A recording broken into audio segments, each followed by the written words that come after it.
පාස්කු ප්‍රහාරයේ වාර්තාව පිළිබඳ සමස්තයක් වශයෙන් ගත් කල අදාළ සිදුවීම සිදු වූ වකවානුවේ රජයේ ජාතික ආරක්ෂාව සම්බන්ධයෙන් නොසලකිල්ලෙන් කටයුතු කර ඇති බවත් පහසුවෙන් වළක්වාගත හැකිව තිබූ අනතුර වළක්වා ගැනීමට කටයුතු නොකළ බවත් පැහැදිලි වෙනවා. එම බරපතල සිදුවීම හේතු කොටගෙන දැඩි වශයෙන් ජනතාව අතර විරසකතාවය ඇති බවත් පැහැදිලි වෙලා තියෙනවා. එහා සමානයම එක් අන්තයක අන්තවාදීන් තවත් අන්තයක අන්තවාදීන් පෝෂණය කරමින් එකිනෙකා මත යැපෙන පරපෝෂිතයන් බවට සනාථ වෙලා තියෙනවා. ඇතැම් අවස්ථාවලදී අවස්ථාවාදී පුද්ගලයන් ජනතාව අතිවරණ සුළු ආරාවුල් හා මතභේද උපයෝගී කරගෙන ජනතාව කුපිත කරන බවත් පැහැදිලි වෙනවා. 2019 අප්‍රේල් මාසයේ සිදු වූ ත්‍රස්තවාදී ප්‍රහාරය මම දන්නා ආකාරයට සමස්ත මුස්ලිම් ප්‍රජාව දැඩි පිළිකුලෙන් යුතුව හෙලා දැකලා තියෙනවා. වෛරයෙන් ක්‍රෝධයෙන් නොමග ගිය ලේ පිපාසිත මිනිමරු ත්‍රස්තවාදීන් කොටසක්ගේ මෙලෙච්ච ක්‍රියාව තරයේ හෙලා දකින අතර ඊට ඍජුව හා වක්‍රව සම්බන්ධ සියලු දෙනා නීතිය ඉදිරියට පැමිණිය යුතු බවට මම තරයේ විශ්වාස කරනවා. මේ අවස්ථාවේදී මේකෙන් පීඩා විඳිච්ච සියලුම ශ්‍රී ලාංකිකයන්ට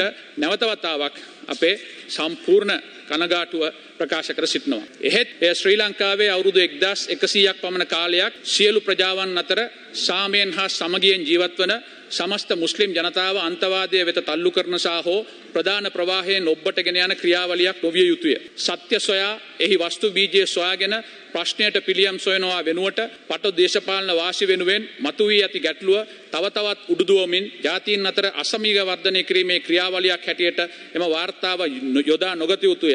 තම ආත්මාර්ථකාමී දේශපාලන අරමුණු සාක්ෂාත් කර ගැනීමට මේ මහා ඛේදවාචකය උපයෝගී කරගත යුතු නැත. විශේෂයෙන්ම මම වාර්තාවේ 413 හා 414 වන පිටු උපුටා දක්වන අතර එය උපුටා දැක්වීම සුදුසු බව සඳහන් කරමි. ශ්‍රී ලංකාවේ සමස්ත මුස්ලිම් ප්‍රජාව ඉස්ලාම් අන්තවාදීන් හෝ ත්‍රස්තවාදීන් සමග සම්බන්ධතා පවත්වන බවට කිසිදු සාක්ෂියක් මගින් අනාවරණය නොවන බව අවධාරණය කළ යුතු අතර සමාජය තුළ එවැනි මත පළ කිරීමට අනුබල දෙන සමාජ විරෝධී ප්‍රචාරණ ව්‍යාපාර මුස්ලිම්වරුන්ට එරෙහිව ක්‍රියාත්මක වීමෙන් වගකීම් විරහිත සමාජ මාධ්‍ය දාලාවල ප්‍රචාරවල නිරත වෙති. මේ සම්බන්ධයෙන් යලි යලිත් අවධාරණය කළ යුතු කරුණක් වන්නේ සායින්ද මාරුදු ප්‍රදේශයේ පවත්වාගෙන ගිය ආරක්ෂක නිවාස මුල් අවස්ථාවේදීම පොලිසිය විසින් සොයාගෙන ලැබුවේ එම ප්‍රදේශයේ වෙසෙන මුස්ලිම්වරුන් අදාළ අන්තවාදීන්ට එරෙහිව පොලිසිය වෙත සපයන ලද තොරතුරු නිසා බවයි. උපුටා ගැනීම අවසන්. අර මන්ත්‍රීතුමියනි කිසිදු ආගමක් හෝ ආගමික ඉගැන්වීමක් ඒ සන්දර්භය වටහාගෙන තේරුම්ගත් කල අන්තවාදයට හෝ ත්‍රස්තවාදයට ඉඩ නොදෙන අතර විශේෂයෙන්ම මුස්ලිම් ජාතිකයෙකු වශයෙන් සහ ඉස්ලාම් ආගම අදහින පුද්ගලයෙකු වශයෙන් ඉස්ලාම් ආගමේ උගන්වීම් මා ඇතුළු මෙරට ජීවත් වන පොදු ජනතාව වටහාගෙන ඇත්තේ පහත ආකාරයටයි. එක දහමෙහි බල කිරීමක් නොමැත. ඔබට ඔබේ දහම මට මාගේ දහම අල් කුර්ආනය. දෙක කිසියම් පුද්ගලයෙකු අහිංසක මිනිස් ජීවිතයක් බිලිගන්නේද ඔහු සමස්ත මනුෂ්‍ය සංහතියම ඝාතනය කිරීම හා සමාන වරදක් කර ඇත. කිසියම් පුද්ගලයෙකු එක් මිනිස් ජීවිතයක් රැකගන්නේද ඔහු සමස්ත මනුෂ්‍ය සංහතියම රැකගත්තා හා සමාන වේ.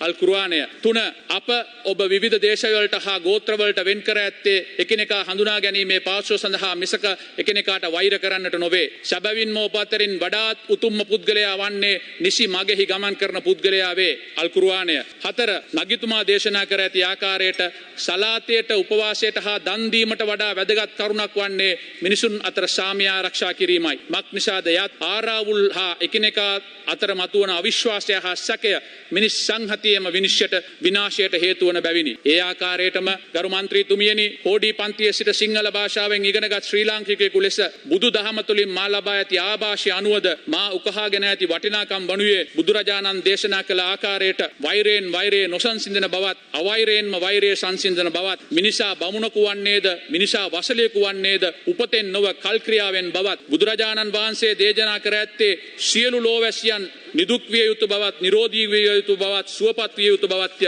එවන් උතුම් ධර්මයන්හි ආభాෂිත ලද ශ්‍රී ලාංකික අපි වෛරය බෙදීම සැකය සංකාව වෙනුවට අප සිත් සතන් තුළ එකිනෙකා කෙරෙහි ආදරය කරුණාව මෛත්‍රිය දයාව හා සහෝදරත්වය ගොඩනැගීමට පෙරමුණ ගත යුතු අතර එකී යහපත් ගුණාංග සමාජගත කිරීම සඳහා වගකීමකට එහා ගිය වගවීමක් අපි සියලු දෙනා සතු ඇත. අප තවදුරටත් අතීතයේ අමිහිරි මතක සටහන් වල සිරකරුවන් නොවිය යුතුය. මම මේ සම්බන්ධයෙන් නෙල්සන් මැන්ඩෙලා මැතිතුමා වසර 28ක් වර්ණ භේදවාදයේ මත පදන්වන්ව අසාධාරණ හා ක්‍රූර ලෙස සිරගත කොට තිබී සිරකඳවුරුන් එළියට පැමිණි අවස්ථාවේදී ඔහු ප්‍රකාශ කළ වදන උපුටා දැක්වීම සුදුසු බව සටහන් කරමි. As I walked out of the door towards the gate that would lead to my freedom, I knew if I didn't leave my bitterness and hatred behind, I'll still be in prison. ලෝකයේ ත්‍රස්තවාදීන් කටයුතු කරන දෙආකාරයක් සම්බන්ධයෙන් හඳුන්වා දිය හැකි බවට මලික් ජයතිලක පාර්ලිමේන්තු මන්ත්‍රීවරයා ආරක්ෂාව පිළිබඳව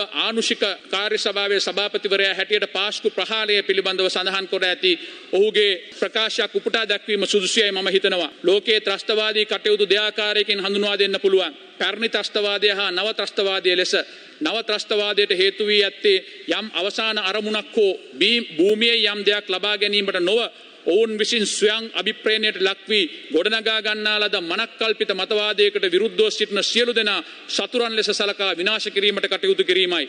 එය මිත්‍යා දෘෂ්ටිය හා සම්පූර්ණයෙන්ම නොමග ගිය අන්තවාදී ආකල්පමත පදනම් වූවක් වේ. එහි ආරම්භය 1993 ලෝක වෙළඳ මධ්‍යස්ථානයට එල්ල කළ ප්‍රහාරය ලෙස සැලකෙන අතර දෙවන ප්‍රහාරය ලෙස සැලකෙන්නේ සෙන් දහම වැරදි ලෙස වටහාගෙන ෂෝකෝ අසහාරා නැමැති ත්‍රස්තවාදියා විසින් ජපානයේ උමන් මාර්ගවල ගමන් කරන දුම්රිය මගීන් ඉලක්ක කරගෙන එල්ල කළ විෂවායු ප්‍රහාරයයි. උපුටා ගැනීම අවසන්. එවන් ස්වයම් අභිප්‍රේදනයට ලක් වූ ත්‍රස්තවාදී කොටස් මර්ධනයට ලක් කිරීම සඳහා මහජන සහයෝගය ලබා ගැනීම අතිශයම වැදගත් වනු ඇත. විශේෂයෙන්ම ඉස්ලාමීය අන්තවාදය තුලින් පැන නගින ත්‍රස්තවාදී ක්‍රියාවන් මුළුල්ලට දැමීම සඳහා එකී ත්‍රස්තවාදීන් මතුවන සමාජ කණ්ඩායම් වල එනම් පොදු මුස්ලිම් ප්‍රජාවගේ සහයෝගය ලබා ගැනීම අතිශය වැදගත් වේ.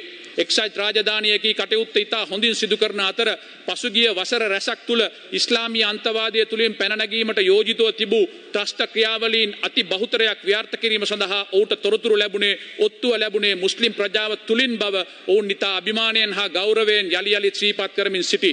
මෙම වාර්තාවෙන් හෙළිදර වූ ආකාරයට අනෙකුත් මහජනතාව දැනගත් කරුණු අනුව සහරාන් ඇතුළු අන්තවාදී ක්‍රියාකාරීන් සම්බන්ධයෙන් මෙරට පොදු මුස්ලිම් ජනතාව සිය යුතුයකම් මනාව ඉටු කර ඇති බවට අමතක කළ නොහැක. සහරාන්ට විරුද්ධව පොලිස් පැමිණිලි රාශියක් මුස්ලිම් සමාජයෙන් ගොනු කර තිබුණු අතර මාවනැල්ලේ බුදු පිළිම කැඩීම සම්බන්ධයෙන් මුස්ලිම් ජනතාව තොරතුරු ලබා දී සම්පූර්ණයෙන්ම අන්තවාදීන්ට විරුද්ධව කටයුතු කළ බව අමතක කළ නොකළ යුතුය. තස්ලීන් නැමැති මාවනැල්ලේ තරුණයා එසේ තොරතුරු ලබා දීම හේතු කොටගෙන අන්තවාදී ප්‍රහාරයට ලක් වී තවමත් පීඩා විඳිමින් සිටින බව අප වටහා ගත යුතු ඇත. එම නිසා අප කළ යුතු ඇත්තේ සම්පූර්ණ මුස්ලිම් ප්‍රජාව සමච්චලයට උපහාසයට හා අසහනයට ලක් කර අන්තවාදීන්ගේ ඔඩක්කුවට තල්ලු කිරීම නොව පොදුවේ අන්තවාදයට විරුද්ධව සටනට ඔවුන් කොටස්කරුවන් කර ගැනීමය. අපට දිනපතා මුණ ගැසෙන පොදු මුස්ලිම් ජනතාව අන්තවාදය හා ත්‍රස්තවාදය පිළිකුලෙන් යුතුව හෙලා දකින අතර අනිකුත් සහෝදර ජාතීන් මෙන්ම ඔවුන්ටද අවශ්‍ය වී ඇත්තේ සියලුම ජාතීන් සමග සාමය සමගිය හා සංහිඳියාවෙන් යුතුව කරදරයකින් තොරව ජීවත් වීමට. එම නිසා අප සිදු කළ විය ඇත්තේ ජාතීන් අතර සමගිය සහෝදරත්වය හා බැඳීම් වැඩි දියුණුවකට අතීතයෙන් පාඩම් ඉගෙනගෙන අනාගතයේ හැඩගස්වාගෙන සැබෑ ශ්‍රී ලාංකිකයන් ලෙස එකට ජීවත් වීමට සුදුසු පරිසරයක් ගොඩනගා ගැනීමට අවශ්‍ය පසුබිම සකස් කර ගැනීම මිසක ආත්මලාභය වෙනුවෙන් ජාතිවාදය හා ආගම්වාදය උලුප්පා දැක්වීම නොවන බව ප්‍රකාශ කළ යුතුය ඇත. සමාජයේ නායකයන් ලෙස හා වගකිව යුතු පාර්ලිමේන්තු මන්ත්‍රීවරයෙකු වශයෙන් අපේ වගකීම විය යුත්තේ සැකය හා අවිශ්වාසය උඩදුවන්නට ඉඩ නොදී මිනිසුන් දුරස් කරලා තවදුරටත් තියෙන තුවාලය පෑරීම නොව මනුෂ්‍යත්වය හා ශ්‍රී ලාංකිකත්වය නැමැති මහා පොදු සාධක මත පදනම් වී ජනතාව අතර සාමය ගොඩනැගීමට වෑයම් කිරීමට කටයුතු කිරීමයි. ගරු මන්ත්‍රීතුමියනි, මම මේ අවස්ථාවේදී නෙල්සන් මැන්ඩෙලා මැතිතුමාගේ Dare Not Linger The Presidential Years නැමැති කෘතියේ 65 වන පිටුවේ පහත සඳහන් කොටස උපුටා දැක්වීම සුදුසුයි කල්පනා කරනවා. During my political career, I have discovered that in all communities, African, coloured, Indian and white, මට තත්ත්වයක් දෙන්න මම මේක නවස්කාරම් කරනවා. And in all political organizations, without exception, there are good men and women who fervently wish to go on with their lives, who yearn for peace and stability, who want a decent income, good house, and send their children to the best school, who respect and want to maintain the social fabric of society. Good leaders fully appreciate that the removal of tension in society, of whatever the nature, put creative thinkers on the center stage by creating an ideal environment for men and women of vision to influence the society. Extremists, on other hand, thrive on tension and mutual suspicion. Clear thinking and good planning was never their weapon. අවසාන වශයෙන් මට කිව යුතු ඇත්තේ ගරු මන්ත්‍රීතුමියනි, ශ්‍රී ලාංකිකයන් ලෙස අපි මතභේද ඉවතලා සැකසංකා පරදවා අන්‍යෝන්‍ය අවබෝධය හා විශ්වාසය ගරුත්වය මත පදනම් වූ ශ්‍රී ලාංකික සමාජයකට පියනැංවීමේ කාලය ඉක්ුත් වී වසර 50ක් විතර ගත වී ඇති බවයි. එහෙත් ඉංග්‍රීසියෙන් කියන ආකාරයට it's never too late. Thank you very much.